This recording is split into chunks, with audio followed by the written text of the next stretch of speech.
एक राजा बड़ा ही धर्मात्मा, न्यायप्रिय और परमेश्वर का भक्त था। उसने ठाकुर जी का मंदिर बनवाया और एक ब्राह्मण को उसका पुजारी नियुक्त कर दिया। वह ब्राह्मण भी बड़ा ही सदाचारी, धर्मात्मा और संतोषी था। वह राजा से कभी कोई याचना नहीं करता था। राजा भी उसके स्वभाव और बहुत प्रसन्न था।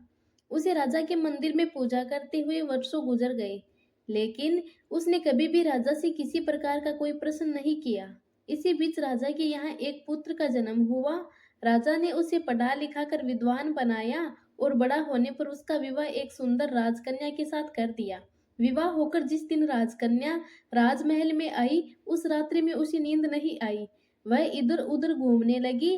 जब वह अपने पति के पलंग के पास आई तो उसने देखा कि पति के पलंग के पास एक हीरे जवाहरात जड़ित मुट्ठे वाली तलवार रखी हुई है। उत्सुकतावश उसने तलवार देखने के लिए जैसे ही वह तलवार म्यान से बाहर निकाली, वह तीक्ष्ण धार वाली और बिजली के समान प्रकाश वाली तलवार देखकर वह डर गई और डर के मारे तलवार उसके हाथ से छूटकर गिर पड़ी और सीधे राजकुमार की गर्दन पर जा लगी, जिससे राजकुमार का सिर धड़ से अलग हो गया और उसकी मृत्यु हो गई।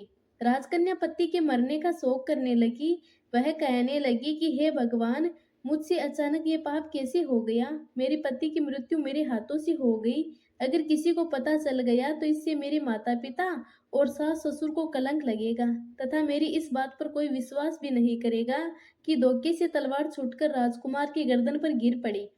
इसलिए मैं किसी को सत्यता नहीं बताऊंगी। पूरी रात वह खुद को बचाने के लिए प्रयत्न सोचती रही। प्रातःकाल में जब मंदिर का पुजारी राजमहल के बाहर स्थित कुएं पर स्नान करने आया तो राजकन्या ने उसको देखकर विलाप करना शुरू कर दिया और जोर जोर से कहने लगी कि मेरे पति को कोई मार गया। रोना पीटना सुनकर लोग इकट्ठे हो गए और राजा साहब भी आकर पूछने लगे कि राजकुमार को किसने मारा है। राजकन्या कहने लगी कि मैं जानती तो नहीं कि कौन था, परंतु मैंने उसे ठाकुर जी के मंदिर में जाते हुए देखा था। तुरंत ही राजा सहित सभी लोग ठाकुर जी के मंदिर में गए तो वहां ब्राह्मण को पूजा करते हुए देखा। लोगों ने उस ब्राह्मण को पकड़ लिया और पूछने लगे कि तूने राजकुमार को क्यों मारा। ब्राह्मण ने कहा कि महाराज, मैंने राजकुमार को नहीं मारा। मारना तो दूर की बात, मैंने तो कभी उसका राजमहल भी नहीं देखा है। इसीलिए बिना किसी साक्ष्य के किसी पर अपराध का दोष लगाना ठीक नहीं है। राजा सोचने लगा कि हो सकता है कि ब्राह्मण निर्दोष हो, लेकिन वहां उपस्थित लोगों ने ब्राह्मण को ही दोषी ठहराते हुए ब्राह्मण को दंड देने की मांग की। तब राजा ने ब्राह्मण से कहा कि ब्राह्मण देव, तुमने इतने वर्षों हमारे ठाकुर जी के मंदिर में सेवा की है, इसीलिए मैं तुम्हें मृत्यु दंड तो नहीं दे सकता, लेकिन जिन हाथों से तुमने मेरे पुत्र को तलवार से मारा है, मैं तुम्हारे वह हाथ काटने का आदेश देता हूँ। ऐसा कहकर राजा ने उस ब्राह्मण के हाथ कटवा दिए। इस पर ब्राह्मण बड़ा दुखी हुआ और राजा को अधर्मी मानते हुए उस नगर को छोड़कर दूसरे नगर में चला गया। वहां वह खोज करने लगा कि कोई विद्वान ज्योतिषी मिले तो उससे बिना किसी अपराध के हाथ काटने का कारण पूछूं। लोगों ने उसे बताया कि काशी में एक विद्वान ज्योतिषी रहते हैं जो लोगों की हर समस्या का हल बता देते हैं। तब वह ब्राह्मण उन ज्योतिषी के घर पहुंचा। जिस समय ब्राह्मण ज्योतिषी के घर पहुंचा, उस समय ज्योतिषी जी कहीं बाहर गए हुए थे। ब्राह्मण ने उनकी धर्मपत्नी से कहा कि माताजी, मैं बड़ी दूर से ज्योतिषी जी से मिलने आया हूँ, कृपया आप मुझे ज्योतिषी जी से मिलवा दे। लेकिन ज्योतिषी जी की पत्नी ने ब्राह्मण को यह नहीं बताया कि ज्योतिषी जी बाहर गए हैं, अपितु ब्राह्मण के सामने ही अपने पति के बारे में तमाम अपशब्द कहने लगी। ज्योतिषी की पत्नी के अपशब्द सुनकर वह ब्राह्मण बहुत हैरान हुआ और मन ही मन सोचने लगा कि मैं तो अपना हाथ काटने का कारण पूछने आया था, परंतु अब पहले उनसे उनका ही हाल पूछूंगा। तब तक ज्योतिषी भी आ गए। घर में प्रवेश करते ही ज्योतिषी की पत्नी ने ज्योतिषी जी के साथ पुनः अपशब्द कहते हुए उनका तिरस्कार किया, परंतु ज्योतिषी जी चुप रहे और अपनी स्त्री से कुछ भी नहीं कहा और अपनी गद्दी पर जाकर विराजमान हो गए। ब्राह्मण को देखकर ज्योतिषी ने उनसे कहा कि कहिए ब्राह्मण देव, कैसे आना हुआ। ब्राह्मण बोला कि आया तो था अपने बारे में पूछने के लिए, परंतु पहले आप अपना हाल बताइए कि आपकी पत्नी अपनी जुबान से आपका इतना तिरस्कार क्यों करती है, जो किसी से भी नहीं कहा जा सकता और आप चुपचाप सहन कर लेते हैं। इसका क्या कारण है। तब ज्योतिषी जी ने कहते हैं कि हे ब्राह्मण देव, इसका कारण मेरी ये स्त्री नहीं बल्कि मेरे ही पिछले कर्म है। हम दुनिया में जिसको भी देखते हैं, माता पिता पुत्र भाई गुरु शिष्य पड़ोसी सगे संबंधी जो कुछ भी है, वह सब अपने कर्म ही है। मेरी पत्नी भी मेरे द्वारा किए गए पिछले कर्म ही है, इसलिए इसको तो भोगना ही पड़ेगा। हमने पिछले समय में जो कुछ भी शुभ अशुभ कर्म किए हैं, उनका फल भोगना ही पड़ता है। उसको टाला नहीं जा सकता, इसीलिए मैं अपने कर्म खुशी से भोग रहा हूँ और अपनी पत्नी की शिकायत कभी किसी से भी नहीं करता, ताकि आगे इस कर्म का फल ना भोगना पड़े। तब वह ब्राह्मण पूछता है कि महाराज, आपने क्या कर्म किया था जो ऐसी पत्नी आपको मिली? तब ज्योतिषी जी अपनी कहानी सुनाते हुए कहते हैं कि ब्राह्मण देव, पिछले जन्म में मैं एक कौवा था और मेरी ये पत्नी पिछले जन्म में गधी थी। इसकी पीठ पर एक फोड़ा था।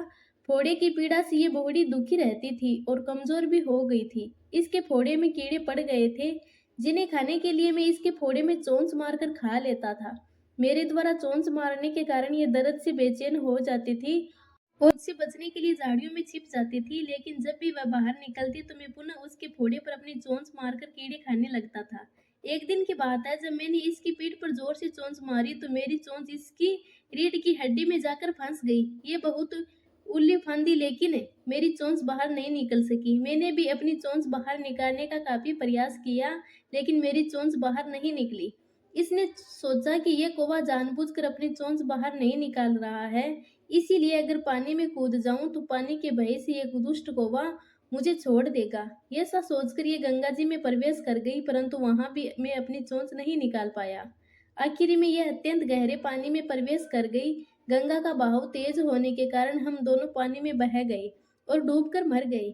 तब गंगा जी के प्रभाव से इस जन्म में वह गधी तो ब्राह्मणी बनी और मैं ज्योतिषी बना। अब मेरी ये पत्नी कुछ दिन और अपने मुख से गाली निकालकर मुझे दुख देगी, लेकिन जिस दिन इसे ये मालूम होगा कि मैंने इसको अपनी चोंच दर्द पहुंचाने के लिए नहीं मारी थी, उस दिन इसका स्वभाव मेरे प्रति बदल जाएगा। अंततः इसकी समझ भी ठीक होगी और तब तक मैं भी अपने पूर्व कर्मों का फल समझकर सब कुछ सहन करता रहूंगा। इसीलिए मैं इसको दोषी नहीं मानता, क्योंकि ये मेरे ही किए हुए पूर्व कर्मों का फल है। इसीलिए मैं शांत रहता हूँ और इसका स्वभाव अच्छा होने की प्रतीक्षा में हूँ। अच्छा ब्राह्मण देव, अब आप अपना प्रश्न बताइए, आप क्या पूछने आए थे? तब ब्राह्मण ने अपने साथ घटित सारी घटना शुरू से आखिरी तक ज्योतिषी जी को तह सुनाई और पूछा कि उस अधर्मी पापी राजा ने मुझे निरपराध का हाथ क्यों कटवाया। सारी बात सुनकर ज्योतिषी जी बोले कि हे ब्राह्मण देव, राजा ने आपका हाथ नहीं कटवाया, बल्कि आपके पूर्व कर्मों ने ही आपका हाथ कटवाया है। पूर्व जन्म में आप एक तपस्वी थे और राजकन्या एक गाय थी। वह राजकुमार जिसकी हत्या के अपराध में तुम्हारे हाथ कटवा दिए गए, वह एक कसाई था। वह कसाई जब गाय को मारने लगा, तब बेचारी गाय जान बचाकर आपके सामने से जंगल में भाग गई। पीछे से कसाई आया और आपसे पूछा कि महात्मन, इधर से कोई गाय तो नहीं गई है? आपने बिना कुछ सोचे विचारे जिस तरफ गाय गई थी, अपने हाथ से उसी तरफ इशारा करके बता दिया। उस कसाई ने उसी तरफ जंगल में जाकर गाय को मार डाला। तभी वहां एक शेर आ गया और गाय एवं कसाई दोनों को खा गया। इसी जन्म में कसाई को राजकुमार और गाय को राजकन्या का जन्म मिला एवं पूर्व जन्म के किए हुए उस कर्म ने एक रात्रि के लिए उन दोनों को इकट्ठा किया, क्योंकि कसाई ने गाय की गर्दन पर अपने धारादार हथियार से प्रहार कर उसे मारा था। इसी कारण राजकन्या के हाथों अनायास तलवार गिरने से राजकुमार का सिर कट गया और वह मर गया। इस तरह अपना फल देकर कर्म निर्वत हो गया। तुमने जो हाथ का इशारा रूपी कर्म किया था, उस पाप कर्म ने तुम्हारे हाथ कटवा दिए हैं, इसीलिए इसमें तुम्हारा ही दोष है, किसी अन्य का नहीं। इसलिए जो कुछ हो रहा है वह अपने पिछले कर्म का फल मानकर चुपचाप स्वीकार करो और इस जन्म में ऐसा कोई कृत्य ना करो जिससे आपके कर्म खराब हो और आगे उनका फल आपको भुगतान पड़े। इसलिए अच्छे कर्म करोगे तो भविष्य में कभी दुख नहीं भोगना पड़ेगा। ज्योतिषी की बात सुनकर वह ब्राह्मण स्तब्ध रह गया। उसकी आंखों से अश्रुधारा बहने लगी। उसने दोनों कटे हुए हाथों को आकाश की ओर उठाने का प्रयास किया, पर वे तो थे ही नहीं। भारी मन से वह बोला, महाराज, अब मुझे किसी से कोई शिकायत नहीं है। ये सब मेरे ही कर्मों का फल था। दोस्तों, कर्म केवल हाथों से नहीं होते। कर्म तो उस भाव से जन्म लेते हैं जो हमारे मन में पलते हैं। इसलिए हर जीव पर दया रखो, सत्य को अपनी वाणी की शान बनाओ और किसी के लिए भी अपने मन में द्वेष मत पालो, क्योंकि आज के किए गए कर्म हमारे भविष्य का निराधारण करते हैं।